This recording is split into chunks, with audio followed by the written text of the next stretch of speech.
बंधुगण welcome to Odisha study channel. आपण मानकु मो चैनल को स्वागत करुच्ची। आज आपण मानक पई 2629 गोटी ST and SC development school जाकर जो वैकेंसी बाहर थिला ताहार डिटेल्स मु वीडियो माध्यम जनइबी। वीडियो देखा पूर्व चैनल को गोटे गोटे सब्सक्राइब गोटे गोटे शेयर निश्चित करेंगे मोर आपण मानक अनुरोध। चलतु स्टार्ट करवा वीडियो।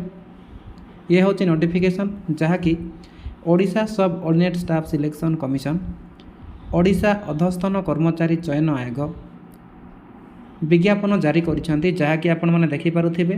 चिठी नंबर आपण मानकर 633 रहउछि। गतकाली अर्थात 11 जून 2024 रे प्रकाशित होई अछि। एठी सब्जेक्ट कोन लिखा अछि देखंतु।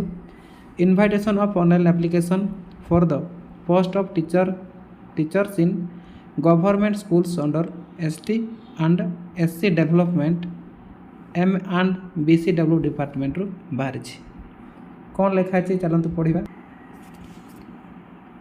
इन partial modification of the short advertisement number 374C O triple SSC date 11/3/2024 and notice number 734 OSSC date 30/4/2024 दार schedule of registration re-registration submission of online application for filling of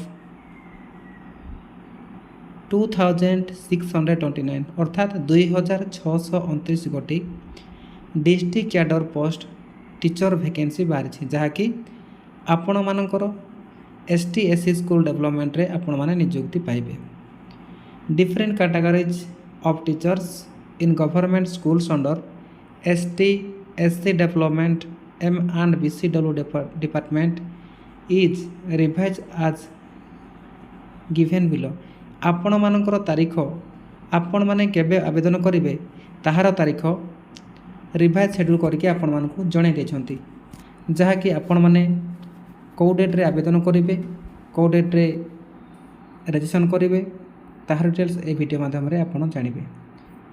तो देखंतु फ्रेंड्स, आपण मानकर ऑनलाइन रजिस्ट्रेशन डेट होची आपण मानकर 1/7/2024 ठारू आरंभ होई 25/7/2024 तारीख पर्यंत चलिबो।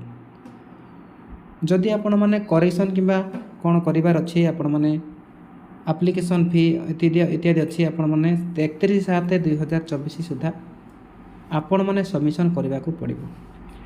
तो फ्रेंड्स, ये थिला आपण मानक पई टीचर्स वैकेंसी जहाँकि ST and SC development school जाकर जो वैकेंसी बारे से रिगार्डिंग वीडियो निहाती मात्रा गोटे गोटे शेयर करेंगे, सब्सक्राइब करेंगे, लाइक करेंगे मोर आपण मानक अनुरोध।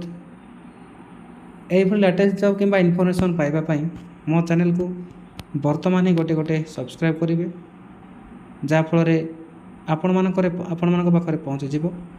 रोची नमस्कार, जय हिंद।